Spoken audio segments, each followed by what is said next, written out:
오늘 말씀은 고린도전서 1장을 보겠습니다. 고린도전서 1장 10절부터 17절까지 한 목소리로 같이 읽겠습니다. 고린도전서 1장 10절부터 17절까지. 형제들아, 내가 우리 주 예수 그리스도 이름으로 너희를 권하노니 다 같은 말을 하고 너희 가운데 분쟁이 없이 같은 마음과 같은 뜻으로 온전히 합하라. 내 형제들아, 근로의 지편으로서 너희에게 대한 말이 내게 들리니 곧 너희 가운데 분쟁이 있다는 것이라. 이는 다름 아니라 너희가 각각 이르되 나는 바울에게, 나는 아볼로에게, 나는 게바에게, 나는 그리스도에게 속한 자라 하는 것이니 그리스도께서 어찌 나뉘었느냐. 바울이 너희를 위하여 십자가에 못 박혔으며 바울의 이름으로 너희가 세례를 받았느냐. 그리스보와 가이오 외에는 너희 중 아무에게도 내가 세례를 주지 아니한 것을 감사하노니 이는 아무도 나의 이름으로 세례를 받았다 말하지 못하게 하려 함이라. 내가 또한 스데바나 집사람에게 세례를 주었고 그 외에는 다른 아무에게 세례를 주었는지 알지 못하노라.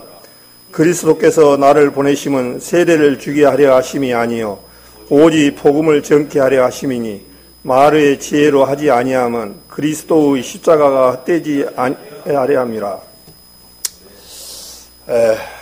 오늘 이 말씀을 들으면 좀 우리 교회 성도님들 나한테 두고 오는 말이냐 이렇게 받아들여서 시험에 들까 심히 걱정이 됩니다. 또 이런 말로 인해서 말씀으로 인해서 참 고민을 많이 했어요. 이 말씀을 해야 되나 안 해야 되나. 그러나 하나님의 말씀은 매이지 아니했다 그렇게 말씀하셨거든요. 그래서 우리가 고린도전서에 이렇게 보니까 참 고린도 교회에서 제일로 부도덕한 교회를 따진다면은 이 고린도 교회가 제일로 문제가 많은 고린도 교회였습니다. 근데 고린도 교회가 그러면 몰라서 성경을 몰라서 그랬느냐? 그게 아니에요. 그 옆에 폈으니까 5절을 한번 보겠습니다. 고린도전서 1장 5절. 이는 너희가 그 안에서 모든 일, 곧 모든 구변과 모든 지식의 풍족함으로 그렇게 되어 있습니다. 구변이라는 것이 언변을 말하거든요. 말도 잘하고 모든 지식의 풍족하다 그렇게 되어 있습니다. 이 고린도 교회가 풍성하고 고린도 항구가 실제적으로 항구 지역이 공통적으로 뭐냐면 물질이 풍부해요. 이 고린도 교회가 지금에 따지면 그리스입니다. 그리스 항구 도시에 지금으로 따지면 어떤 여수나 이런데 항구 도시에 있는 교회가 고린도 교회입니다. 근데 이 고린도 교회가 뭐가 있냐면은 구변과 모든 지식에 풍족하다는 거예요. 그런데 제일로 말씀이 많은 교회였어요. 그래서 제가 오늘 이 말씀을 들을 때 우리 성도님들 안에 혹시 시험과 올무에 들린 일이 없으시기를 바랍니다. 저는 어떤 그런 편견을 가지고 오는 게 아니라 정말 주님께서 우리에게 이런 말씀을 보고 우리한테 정말 유익한 그런 말씀을 보고 우리가 마음들이 바뀌어야 되지 않느냐 그런 생각이 됩니다. 그래서 먼저는 로마서 15장, 여기 그때 잡으시고 로마서 15장 우리 잘 아시는 내용이죠. 로마서 15장을 한번 보겠습니다. 로마서 15장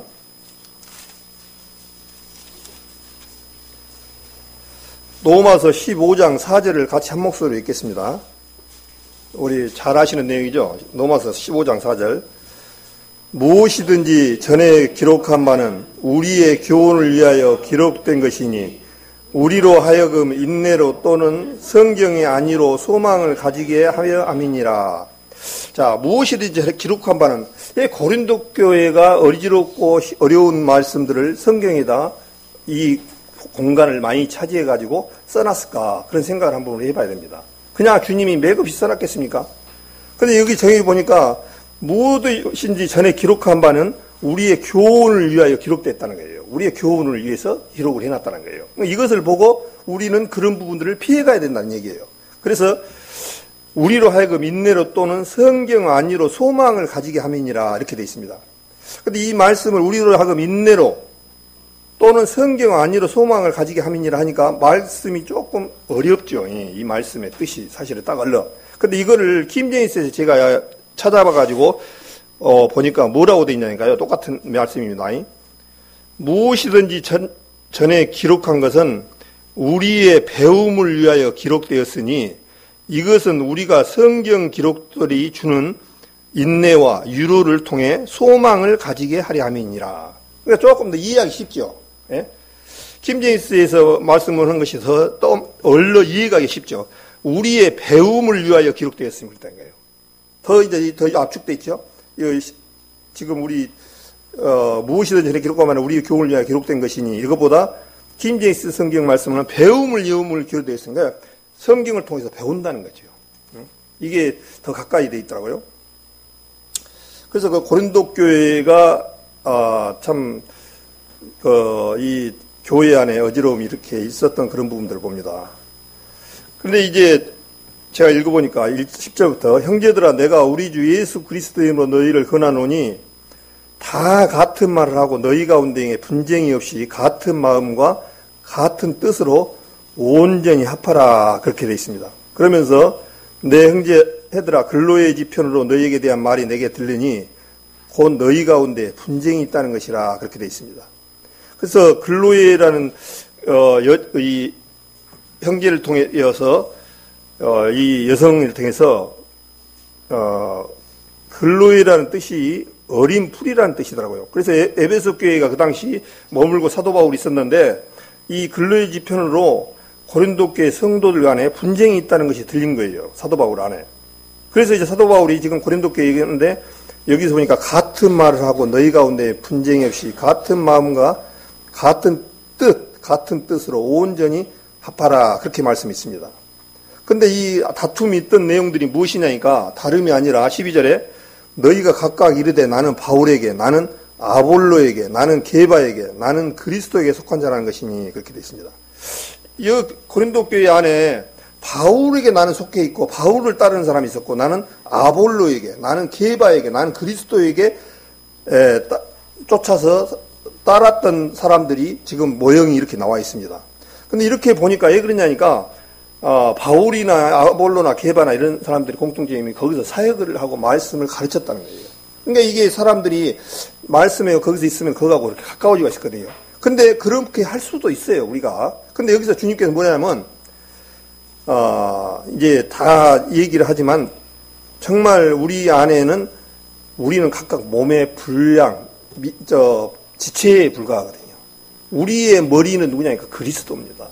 우리의 그리스도를 붙들고 우리는 나가야 돼요. 우리는 실제로. 그래서 실제적으로 우리 성도님들이 이 세상에서 제가 말씀을 계속 드리지만은 가장 귀한 존재들이라는 사실이에요. 왜 그러냐니까 하나님의 특히 우리 구원받은 성도님들은 하나님이 예수님을 통해서 아들의 신분으로 오셔서 우리를 대신해서 피값 주고 흘리신 피로 사신 분들이라는 거예요. 그러니 정말 우리는 우리 성도님들 안에 귀한 성도님을 우리가 판단하고 우리가 서로 마음들이 합해지 못한다면 이건 정말 큰 문제가 아닐 수가 없다. 그런 생각이 되죠. 여기를 또 잡으시고 시편 16편을 보겠습니다. 여기를 잡으시고 시편 16편을 보겠습니다.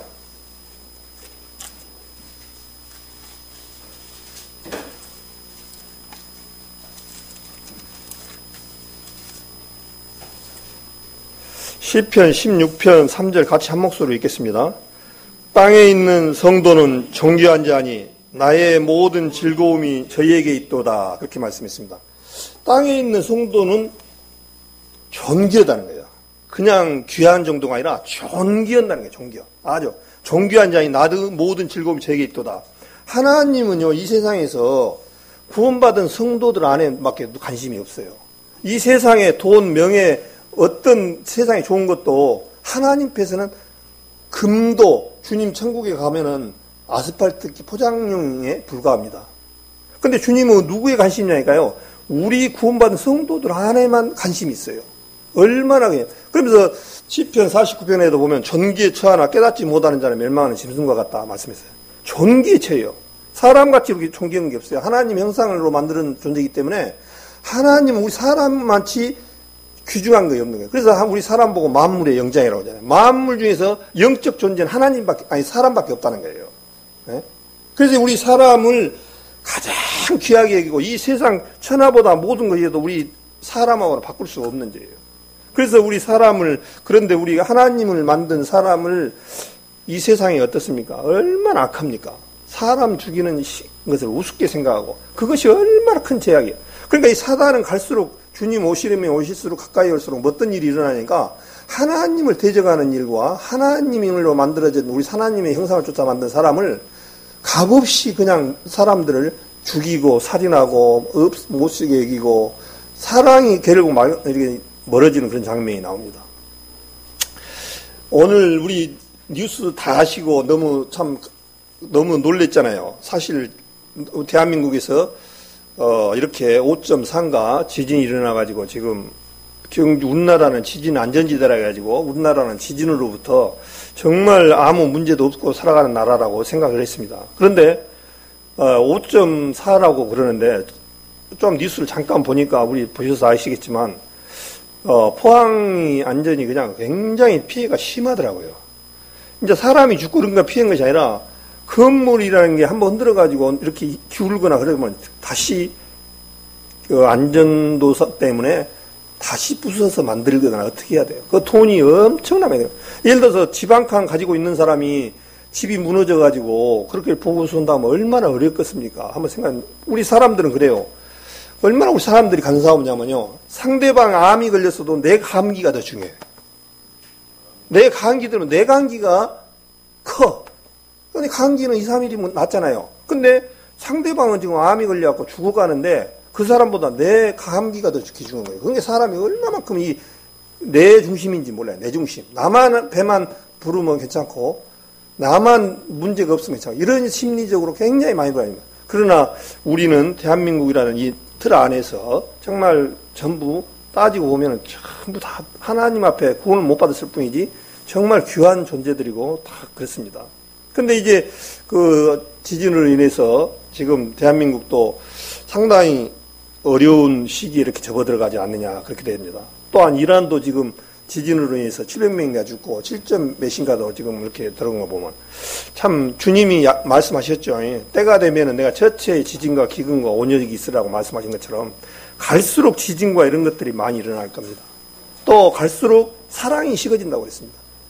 요즘 매스컴에 보면 무엇이니까 계속 누가 죽였는데 난도질했다. 전부 이런 내용이에요. 지금 불과 20, 30년 전에는 그런 일이 없었어요. 우리 동네에서 지금같이 잘 살고 물질이 풍부한 시대에 못 살고 그럴 때도 이런 일이 없었는데 지금 정말 대한민국 잘 살고 이런 시대인데 지금 일어난 일들을 보면요. 정말 끔찍한 일만 일어나고 있어요. 실제로. 이러한 일들이 왜 그러냐니까 주님 오실 날이 가까워지고 사랑이 식어진다고 말씀하셨거든요. 그리고 주님 오실 날에 갈수록 뭐냐? 사랑이 자기를 사랑하고 디모데전서 후서 3장이니까 4장이죠. 자기를 사랑하고 먼저 자기를 사랑하고 자기 중심이에요. 갈수록 자기 중심이 되더라고요. 그 다음에 돈을 사랑하고 교만하고 원통함을 풀지 아니하고 우리는 그런 부분들을 보고 느껴야 돼요. 아까 로마서 15장 4절에 봤죠. 그것을 보고 우리는 교훈을 얻고 또한 배우고 그걸 통해서 피해가기 위해서 그 말씀을 해놨다는 거죠. 그래서 이제 지금 그런 어려운 시기에 지금 대한민국도 살아가고 있고 참 지진이라는 그런 부분들이 참 무섭은 것입니다. 참 아무리 사람이 그거를 피하고 하려고 해도 주님께서 살짝만 흔들면 그냥 살아갈 수가 없는 존재들이에요. 근데 우리 사람들은 내가 모든 것을 다 할 수 있는 마냥 교만합니다.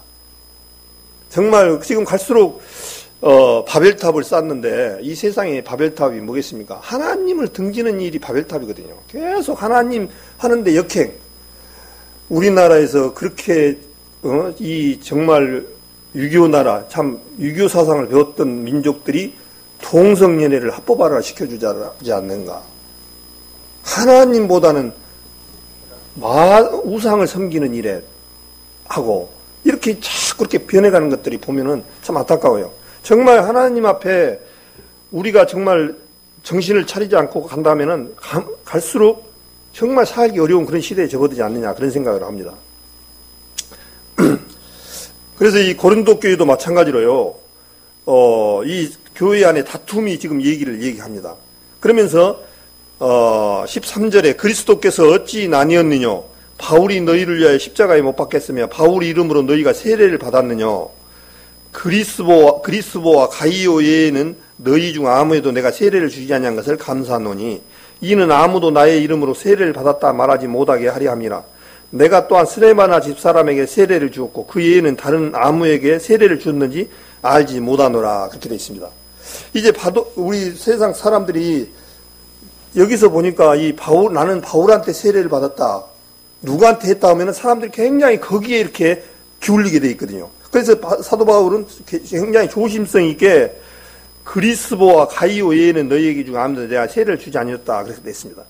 이 그리스보를 찾아보니까 그 이름이 뜻이 뭐냐니까 곱슬하다 그런 뜻입니다. 근데 이 그리스보가 어떤 사람이었냐니까 유대교의 해당장이었던 사람이에요. 해당장이라면 이 유대인들이 AD 70년에 로마 타이터스 장군에 의해서 이스라엘이 망한 뒤로 세계로 흩어지고 나서 전부 이스라엘 백성들이 다 흩어졌습니다. 그래가지고 성전에서 예배를 못 지내니까 해당을 만들어가지고 해당 중심에 모이기 시작했어요. 그 사람들은. 그래서 해당에서 모여서 하나님의 말씀을 가지고 예배를 보고 그러는 거예요. 근데 그 사람들은 공통적인 게 뭐냐니까 예수님을 안 먹는 거예요. 유대교가 뭐냐면은 다 정말 하나님을 잘 섬기는데 예수님을 인정을 안 하고 예수님을 믿지 못해요. 그래서 지금까지도 이 사람들이 구원을 받지 못하고 이스라엘 백성들이 눈과 귀가 가려져서 자기가 죽인 메시아를 알아보지 못하고 지금까지 살아가고 있습니다. 근데 이제 마지막에 7년 대환란 때 적그리스도가 자기 삼성전에 앉아서 내가 하나님이라 할 때 그때 이제 깨우치게요 도망가는 사건이 일어났는데 그것이 마태복음 24장에 나와 있습니다. 24장, 25장 계속 이어지는데 환란 때 이스라엘 백성들은 그때까지도 몰랐다가 환란이 끝나고 이제 적그리스도가 계속 하나님을 못 섬기게 하고 이제 제사를 못 지내냐 그때서 아는 거예요. 근데 그때 이제 그런 사람이 있는데 그리스도가 이제 구원을 받았는데 여기를 잡고 사도행전 18장을 한번 볼까요? 사도행전 18장을 한번 보겠습니다. 어떤 사람이었는가 한번 볼게요. 사도행전 18장 여기를 잡으시고 고린도전서를 잡으시고 사도행전 18장 7절을 제가 읽겠습니다. 거기서 옮겨 하나님을 공경하는 디도 유스도라는 사람의 집에 들어가니 그 집이 유스도라는 형제의 집이 어디에 있었냐니까요. 사람의 집에 들어가니 그의 집이 해당 옆이라 그렇게 됐습니다. 그러니까 앞집 정도 된 거예요. 이 옆집이나.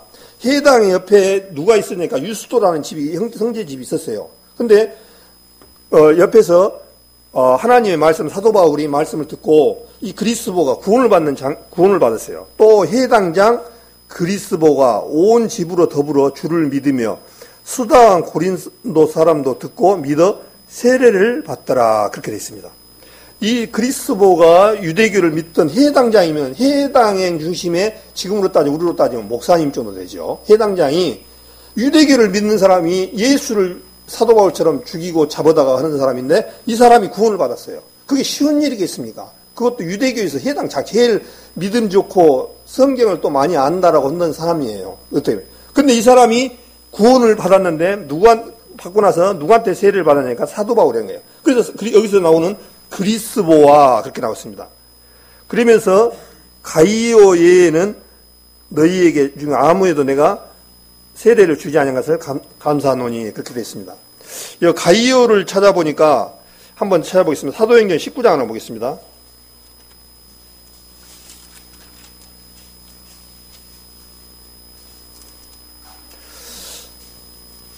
사도행전 19장 29절에 보니까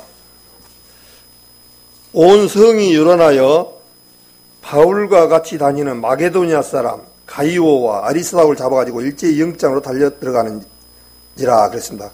이 가이오는 마게도니아 사람인데 바울이 말씀을 전해서 구원받았던 사람. 그래서 여기 14절에 다시 고린도전서 14장 1절 14절에 그리스보와 가이오 외에는 너희 중 아무에게도 내가 세례를 주지 아니한 것을 감사하나니 이는 아무도 나의 이름으로 세례를 받았다 말하지 못하게 하려 함이라. 내가 스데바나 집 사람에게 세례를 주었고 그 외에는 다른 아무에게도 세례를 주는지 알지 못하느라 그렇게 되어 있습니다. 이 스데바라는 이름이 멸류관을 쓰다는 뜻이더라고요. 그래서 바울의 전도를 듣고 아가야에서 최초로 구원을 받은 사람이 스데바나입니다. 그러시면서 17절에 그리스도께서 나를 보내심은 세례를 주게 하려 하심이 아니요 오직 복음을 전케 하려 하심이니 말의 지혜로 하지 아니하면 그리스도 십자가가 헛되지 않게 하려 함이라.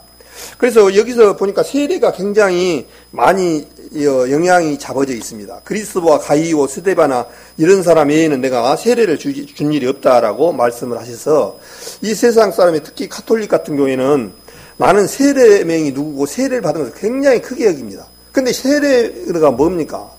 세례를 우리는 침례라고 하지만 장기일제자. 우리가 침례 받아갖고는 천국 못 갑니다. 네?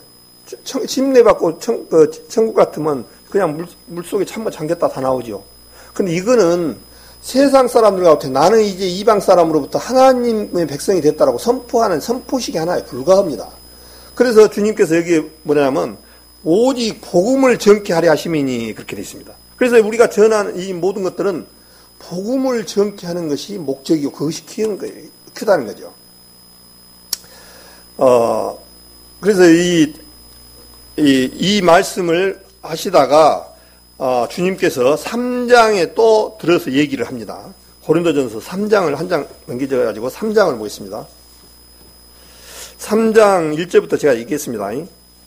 형제들아 내가 신령한 자들을 대함과 같이 너희에게 말할 수 없어서 육신에 속한 자 곧 그리스도 안에서 어린 아이들을 대함과 같이 하노라. 내가 너희를 젖으로 먹이고 밥으로 아니하였느니 이는 너희가 감당치 못하였으거니와 지금도 못하리라. 너희가 아직도 육신에 속한 자로다. 너희 가운데 시기와 분쟁이 있으니 어찌 육신에 속하여 사람을 따라 행함이 아니랴. 어떤 이는 말하되 나는 바울에게라 하고 다른 이는 나는 아볼로에게라 하니 너희가 사람이 아니랴. 그런즉 아볼로는 무엇이며 바울은 무엇이며 저희는 주께서 각각 주신 대로 너희로 하여금 믿게 한 사역자들이니라. 나는 심었고 아볼로는 물을 주었으되 오직 하나님은 자라나게 하셨나니 그런즉 심는 이나 물 주는 이나 아무것도 아니로되 오직 자라나게 하시는 이는 하나님뿐이니라. 심는 이와 물 주는 이가 일반이나 각각 자기 일하는 대로 자기의 상을 받으리라. 우리는 하나님의 동역자들이요 너희는 하나님의 밭이요 하나님의 집이니라. 그렇게 되어 있습니다.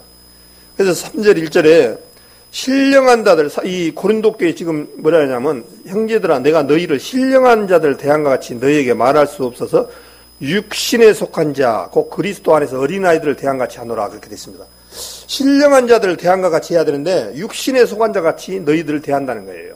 그래서 신령한 자는 어떤 자들을 신령한 자라고 하냐면 하나님 앞에 구원받고 하나님의 우리는 예수님으로 말미암아 구원받고 우리는 어떤 사람이냐면 새로운 생명으로 태어난 아담으로부터 벗어나 이제 하나님의 자녀가 된 사람들은 그 말씀들을 구원받고 살아간 사람들이 성령 충만한 가운데 살아간 사람들을 신령한 자라고 얘기합니다.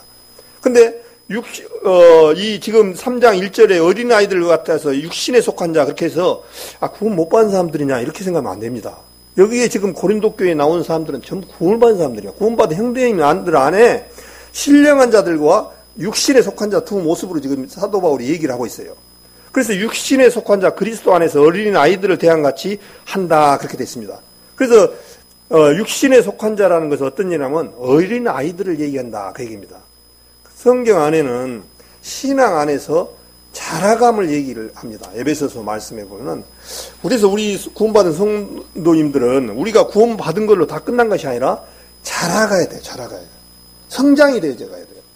그렇게 되어 있습니다. 하루아침에 우리는 이제 구원을 받았다는 것은 이제 어린 아이로 태어났다. 태어났는데 어떤 아이로 태어나니까 영적으로 하나님의 자녀로 어린 아이로 태어났다는 것을 출발점입니다. 그럼 어린 아이는 무엇을 먹습니까? 어머니 품 안에서 젖을 먹고 자라잖아요. 어린애 애기 막 낳았는데 밥을 미개버리면 어떻게 되겠습니까? 예, 소화가 안 돼서 죽겠죠. 그래서 어린 아이들은 어머니 품에서 젖을 먹고 점점점 자라다가 젖을 떼면은 분유식을 먹고 분유식을 좀 나오면 밥을 먹고 이렇게 하다가 나중에는 이제 밥을 먹고 단단한 식물을 먹으면서 청년이 되어져 가고 장성한 자가 그렇게 되는 거예요. 우리 사람 태어나서 자라가는 부분들을 주님께서는 사람의 그 장성함을 들어서 얘기를 하고 계세요. 우리 장성함, 사람을. 우리 성도님들 어떻습니까? 어린아이 때가 있었고, 학생 때가 있었고, 청년의 때가 있었고, 지금 장년 때가 있었고, 지금 이 시간까지 왔잖아요. 그 시기가 이렇게 자라는 거예요. 우리 신앙도 마찬가지거든요. 근데 고린도 교회 안에 육신에 속한 자는 너희들을 대장과 같이 한도나는 거예요. 그러면서 2절에 내가 너희를 젖으로 먹이고 밥으로 아니하였노니 이는 너희가 감당치 못하였으니와 지금도 못하리라. 그렇게 되죠. 왜 이 어린아이처럼 얘기를 하냐니까 3절에 보니까 너희가 아직도 육신에 속한 자로다. 너희 가운데 시기와 분쟁이 있으니 어찌 육신에 속하여 사람을 따라 행함이 아니리요. 어떤 이는 말하되 나는 바울에게를 하고 다른 이는 나는 아볼로에게를 하니 너희가 사람이 아니래요. 그래서 이 지금 아볼로하고 사도 바울을 들려서 얘기를 하거든요. 그런즉 아볼로는 무엇이며 바울은 무엇이뇨?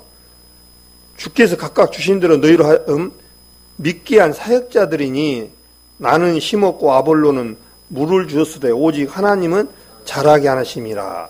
그러니까 우리 구원받은 우리 교회 안에는 사도 바울은 심었다는 것이요. 무엇을 심었습니까? 복음의 씨앗을 심었잖아요. 그래서 우리가 여기에 또 9절에 보니까 우리는 하나님의 동역자들이요 너희는 하나님의 밭이요 하나님의 집인이라고 했습니다. 하나님의 밭에다 심었어요. 우리가 누구냐니까 우리 마음에 하나님이 밭이라는 거예요. 밭에다 뭘 심습니까? 씨앗을 심잖아요. 그래서 복음의 씨앗을 사도 바울이 심었고 그 씨앗이 나와서 지금 우리가 살아갑니다. 근데 아볼로는 어떤 일이냐니까 씨앗만 주고 놔두면 물을 안 주면 죽잖아요. 나무를 심어놨는데 그냥 심어만 놓고 1년 내 놔두면 죽습니다. 거기에다 물을 줘야 돼. 제일 우리가 씨앗을 심고 나서 제일 먼저 할 것이 뭐냐면 나무에다가 물을 줘야 그 나무가 축축이 젖어서 자라난단 말입니다. 그러니까 이게 결국은 뭐냐? 심는 거나 물 주는 것이나 다 필요하다는 거예요. 그래서 우리 성도님들 안에 다 우리 지체들이 각각 은사들이 있습니다. 은사라는 게 하나님의 선물이거든요. 어떤 성도님들은 이런 부분을 주님이 주셨고 어떤 부분들은 이런 부분을 주셨어요. 각각 우리 사람들에게 은사가 다 있습니다. 그래서 우리 성도님들 교회 안에는 모두가 다 동일해요. 다 귀하고 정말 주님 앞에 필요한 존재들입니다. 어느 한 분이 그 지체가 고린도전서 12장하고 로마서 12장에 지체에 대해서 나오지 않습니까? 그래서 우리는 다 귀하고 한단 말입니다. 근데 중요한 것은 이게 물을 주고 심었고 물을 주고 하는데 물로 했다고 해서 이렇게 잘로 자라는 것이 아니라 자라나게 하신 분이 있다는 거예요. 그래서 하나님이 자라게 하시니까 오직 하나님은 자라나게 하셨나니 그렇게 되어 있습니다. 실제적으로 물이나 햇빛이나 모든 것들이 다 주님 편으로 와서 주님께서 한순간도 안 주시면 살아갈 수가 없어요. 숲이나 나무나 모든 우리 모두가 다 그렇단 말입니다. 그래서 참 세상 말로 사도 바울이나 아볼로나 아무것도 아니에요. 아무것도 아닙니다. 사실은 하나님이 중심이에요. 하나님이 자라게 하시니까 자라고 그런 거지. 아볼로나 사도 바울이 잘 심어서 그런 것이 아니에요, 실제로. 그래서 우리는 하나의 사역자들이고 동역자일 뿐입니다. 8절에 심는 이와 물 주는 이가 일반이나 각각 자기 일하는 대로 자기의 상을 받으리라 그렇게 되어 있습니다. 그래서 이제 우리 구원받은 성도님들 안에는 주님 앞에 우리가 의의 심판을 받을 날이 옵니다. 여기서도 분명히 각각 자기 일하는 대로 자기의 상을 받으리라 그랬습니다. 그러니까 지금 우리 여기에 계신 성도님들 정말 저도 이 말씀을 드립니다마는 정말 이렇게 뒤에서 고생하신 분들도 많이 있고 정말 묵묵히 일하신 분들도 많아요. 오늘 사실 저는 또 밥을 먹고 왔어요. 근데 우리 박정도 집사님 같은 경우에는 서울숲에 아까 잠깐 저도 들려갖고 봤는데 이러고 밥도 못 먹고 이렇게 차량 운행을 하고 오더라고요. 그 말없이 묵묵히 하니까 저도 양심이 찌더라고요. 저는 밥을 못 먹었습니다, 사실은. 참 밥을 못 먹고 이렇게 왔는데 또 우리 집에서왕이 또 아까 김밥하고 빵하고 이렇게 하니까 참 주님은 정말 또 저렇게 다른 분을 통해서 또 이렇게 먹여주시구나 하는 것을 감사를 느꼈어요, 정말. 묵묵히 또 이렇게 하신 분들이 또 있어요. 또 우리 할머니 자매님들이나 우리 연로하신 분들 사실 이 추운데 참 오기가 우리 어려운 일이에요, 이게요. 얼마나 육신은 쉬고 싶고, 앉고 싶고, 자고 싶고, 그런 마음을 우리는 가지고 있어요. 그런데 주님께서는 분명히 의에, 우리 구원받은 성도님들도 의의 심판대 앞에 서야 됩니다. 그것은 지옥 가고 천국 가는 그런 심판이 아니라 상을 주기 위한 상이에요. 그런데 이 상이 결코 이 세상에서 받아도 그만 안 받아도 그런 상이 아닙니다. 이 세상은 상은 값어치 없는 상이에요.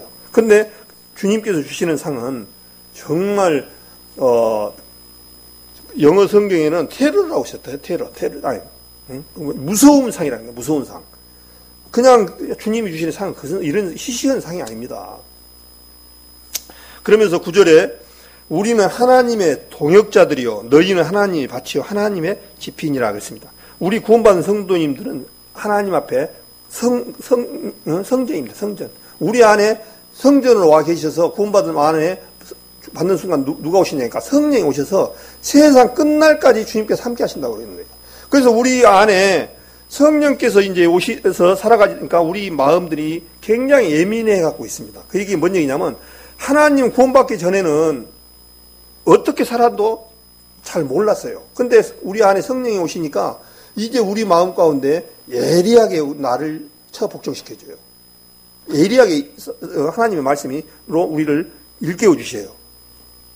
그래서 우리는 하나님의 동역자들이랍니다. 이 동역자들의 의미를 제가 사전에 찾아보니까 한 가지 목적을 가지고 함께 일하는 사람을 동역자라고 그래요. 자, 한 가지 목적을 우리 성도님들 가졌습니까? 대답을 한 분밖에 안 하시네. 한 가지 목적이 뭐겠습니까? 우리에게 맡겨주신 주님께서 주신 사명. 내가 사도 바울이 로마로 4차 전도 여행이 아니라 끌려가면서 이제 예루살렘에 가면 당신을 죽이려고 지금 기다리고 있는데 가지 마라고 하니까 나의 사명, 달려갈 길을 복음 전하는 데에는 내 목숨과 모든 것을 아끼지 아니한다라고 사도 바울이 하면서 순수히 예루살렘에 가서 로마로 끌려가는 장면이 나옵니다. 그래서 사도 바울은 이제 나의 의의 면류관이 예비되어 있으니 나를 위하여 의의 면류관이 예비됐다라고 주님께서 말씀하셨습니다. 근데 그 면류관이 나만 그런 것이 아니라 하나님을 믿는 모든 사람들에게 의의 면류관이 예비되었다라고 약속하셨습니다. 그 다음에 첫 번째 한 가지가 하나님 앞에 함께 목적을 가지고 있는 자를 동역자라고, 그 다음에 복음을 위해서 애쓰는 자를 동역자라고 하고, 진리를 위해서 함께 수고하는 사람을 동역자라고 이렇게 얘기를 합니다. 동역자라는 것이 한 가지 목적을 가지고 가는 사람들이에요. 그러면서 너희는 하나님의 밭이요 하나님의 집이니라.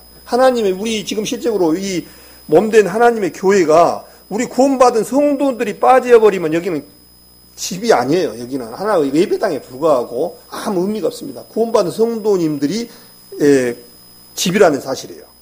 교회라는 사실. 집이고 하나님의 집이고 교회라는 사실이에요. 10절부터 제가 또 15절까지 읽겠습니다.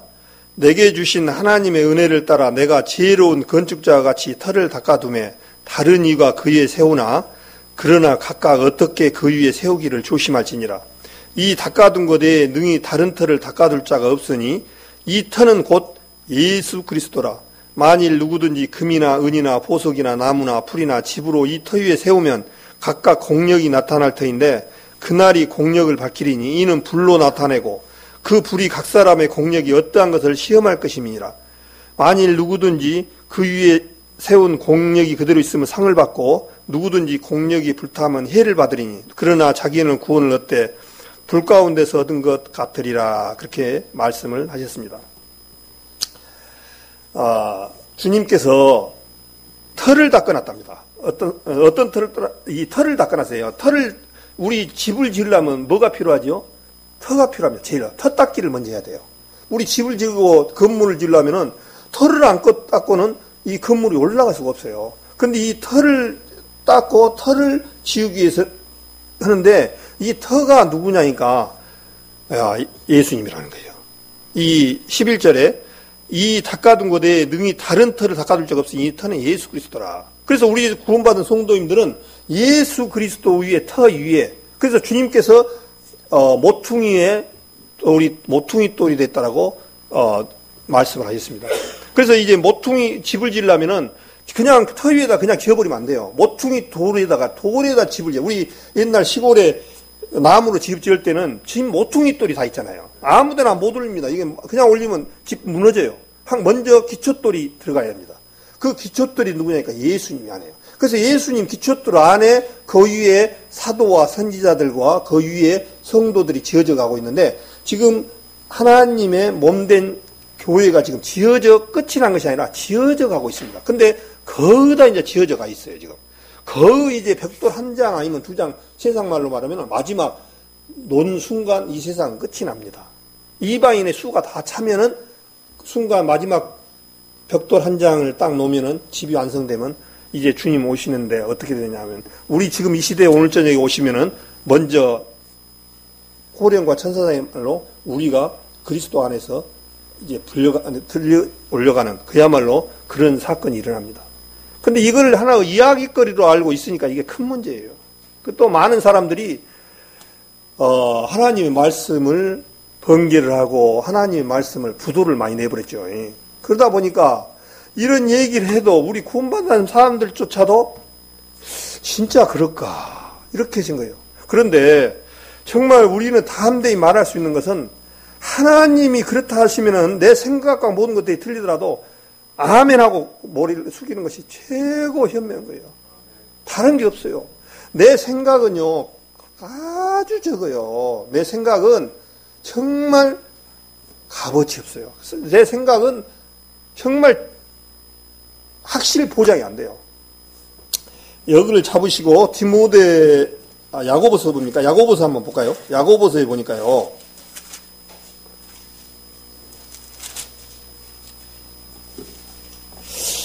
야고보서 4장 13절 한번 보겠습니다. 야고보서 4장 13절에, 야고보서 4장 13절 제가 읽겠습니다. 아까 고린도전서 3장은 딱 잡으시고 그 다음에 야고보서 4장 15절입니다. 야고보서 4장 13절입니다. 들으라, 너희 중에 말하기를 오늘이나 내일이나 우리가 아무 도시에 가서 거기서 일년을 유하며 장사하여 일을 벌이나 하는 자들아, 내일 일을 너희가 알지 못하는도다. 너희 생명이 무엇이뇨? 너희는 잠깐 보이다가 없어지는 안개니라.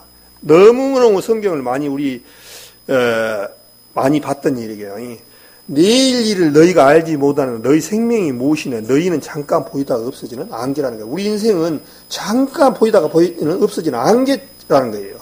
우리 연수가 70이고 강건한 80이다. 70년짜리, 80년짜리 안개 같은 인생이라는 거예요. 근데 왜 이 말씀을 했냐니까, 들으라, 너희 중에 말하기로 오늘이나 내일 우리가 아무 도시에 가서 1년을 유하며 장사하여 일을 벌이는 자들아.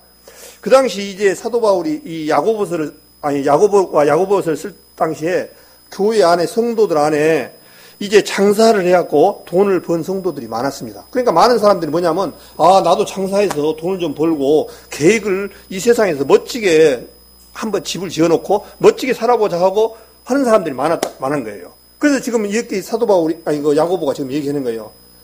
내일 일은 너희가 알지 못하는도다. 너희 생명이 무엇이냐? 너희는 잠깐 있다가 없어지는 안개다. 근데 너희 앞날을 너희 스스로 계획하고 세운 것이 얼마나 하나님 앞에 잘못됐느냐. 그 말씀이에요, 지금. 이거 야고보서 얘기가 그 얘기입니다. 그래서, 너희는 잠깐 있다가 없어지는 안개다. 그러면서, 16절에 이제 너희가 허탈한 자랑을 자랑하니 이러한 자랑은 다 악한 것이라. 그렇게 되어 있습니다. 그래서 먼저는 고린도전서 3장 다시 말씀을 와가지고, 우리 구원받은 성도님들의 첫째는 하나님 말씀 앞에 붙잡혀 사간 삶과 하나님 말씀 안에서 그 말씀 앞에 우리가 무릎을 꿇고 그 말씀으로 붙들고 나아가는 것이 얼마나 큰지를 모릅니다. 그런데 이제 주님께서 12절에 만일 누구든지 금이나 은이나 보석이나 나무나 풀이나 집으로 이 터 위에 세우면 각각 공력이 나타날 터인데 그날이 공력을 밝히리니 이는 불로 나타내고 그 불이 각 사람의 공력이 어떠한 것을 시험할 것임이니라. 그렇게 되어 있습니다. 이게 공력이 뭐냐니까요. 찾아보니까 공을 들이고 애쓰는 것을 공력이라고 합니다. 근데 히브리서에서는 히브리서가 아니라 히브리어 말로는 이 공력이란 뜻이 발걸음이더라고요. 발걸음. 헬라어에는 에르곤이라는 뜻이 가지고 일이라는 뜻인 거예요. 그러니까 이 하나님 앞에 심판대에 심판이 나타나는데 뭘로 나타나니까요? 불로 시험한다는 거예요. 불은 어떻습니까?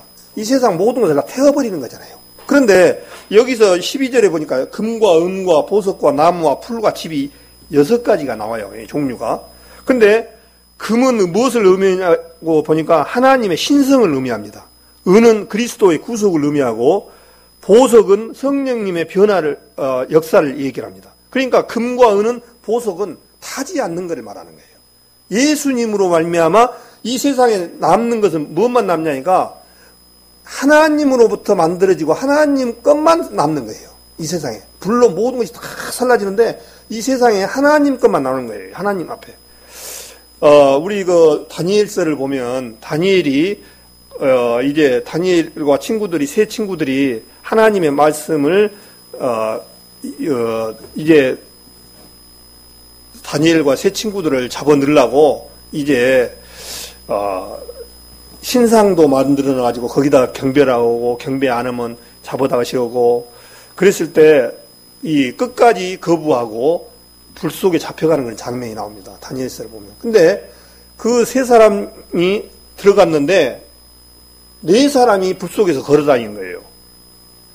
우리 한번 생각을 해보십시오. 불 속에다 그 사람을 던졌는데 안 죽고 불 속에 걸어다녀. 근데 7배나 평일에 뜨거웠던 불보다 7배를 불을 높이라고 했는데 그 온도가 몇 도인지는 저는 모르겠습니다. 사람이 들어가는 순간 바로 녹아버리는 그런 불이에요. 근데 불 속에 넣었는데 3사람이 걸어가는 것이 아니라 4사람이 그 안에서 걸어다니는 거예요. 근데 이 세 사람은 그 사람들이고 한 사람은 하나님이었습니다. 하나님하고 같이 불 속에 걸어다니는 거예요. 그래서 그걸 보면은 하나님 앞에 거듭나고 하나님의 사람들은 불 속에 녹을 수가 없어요. 이거 똑같은 그런 맥락이에요. 어떻게 보면. 이 세상의 마지막 불로 심판하는데 뭔만 나냐니까 금이나 은하 보석만 남고 나무나 풀이나 짚은 어떻습니까? 제일 잘 타기 쉬운 거잖아요. 이 나무나 풀이나 짚은 이 세상의 명예와 권력과 돈과 이 세상에서 가지고 있는 모든 것을 다 의미합니다. 우리 사람 욕망을 얘기합니다. 우리 사람 욕망 죽는 순간 가져가던가요? 정말 우리 너무나 많이 잘 알잖아요. 수위 한 벌 가지고 하나하나 들고 가는 게 인생인데 그것도 갖고 갑니까? 전부 태워서 아무것도 가지 못하는 게. 그러니까 우리가 나무나 풀이나 짚으로 만들어진 것은 전부 불나살라 없어진 거예요. 오로지 금이나 은하 보석만이 남는 거예요.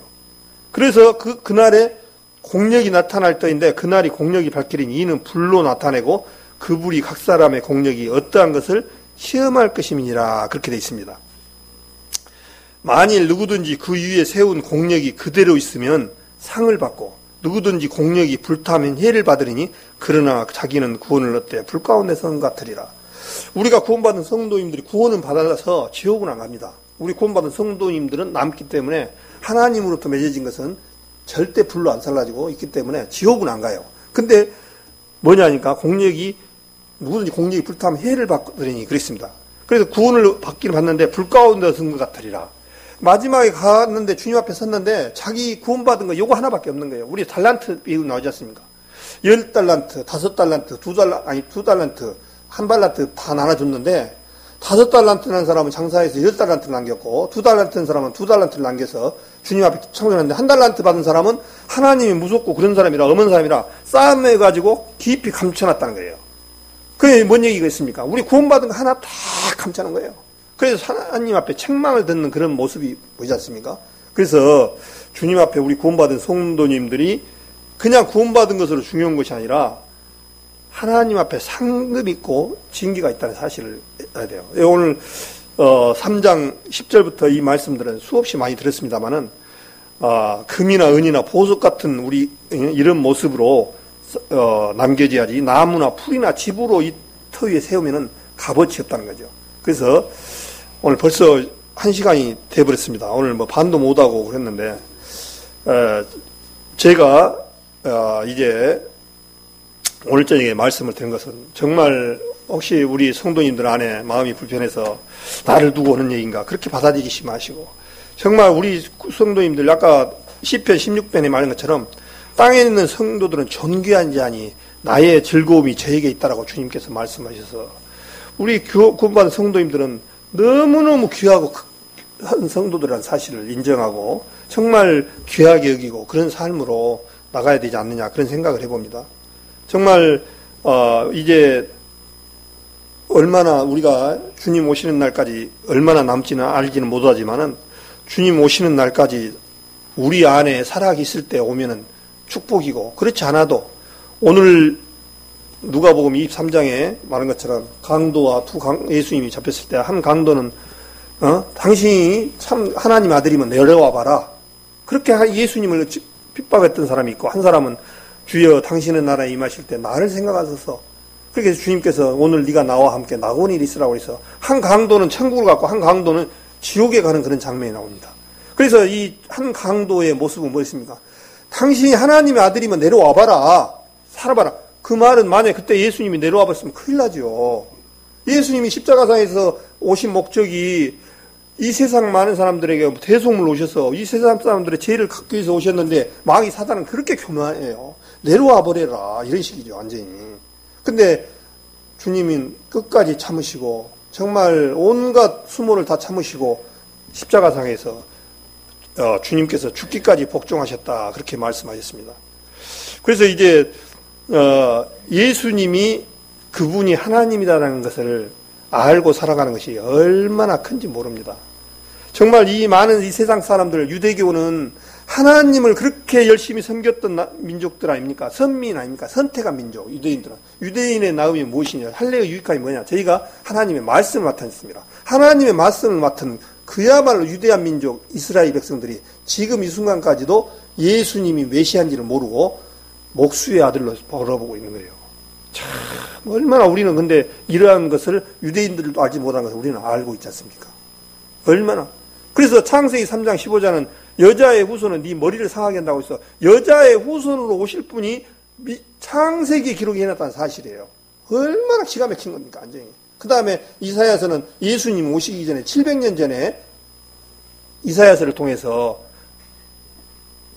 한 여자가 아기를 낳을 것인데 그 이름을 임마누엘이라 처녀가 예를 가질 것인데 임마누엘 하리라. 처녀한테 예가 나온다는 거예요. 참 그거를 예수님 후에 탄생한 후에 그것을 기록했다라면 예수님 탄생은 아니까 그걸 기록했다 이렇게 말했지만 예수님이 탄생하기 전에 700년 전에 이사야서를 쓰셨어요. 또 이사야서 시편은 어떻습니까? 시편에 수없는 말씀이 예수님에 대해서 말씀하셨어요. 예수님을 제비 뽑아서 제비 뽑는다니까 제비 뽑아서 죽이고 예수님을 침을 뱉는다니까 침을 뱉고 이사야서에도 어땠습니까? 얼굴을 수염을 뽑는다니까 완전히 사람 얼굴을 그냥 완전히 예수님을 그냥 완전히 동물 취급을 이렇게 하고 참 그러고 보면은 이 말씀을 알게끔 해주신 것은 성령님이란 말입니다. 얼마나 감사합니까? 그래서 우리 성도님들 정말 우리 주님 오시는 날까지 평강 가운데서 주님 섬기다가 주님 만나는 그런 시간들이 되셨으면 참 고맙겠다 생각을 들고 오늘 반도 못 해봤습니다. 오늘 시간 관계상 이걸로 마치고 기도하고 마치겠습니다.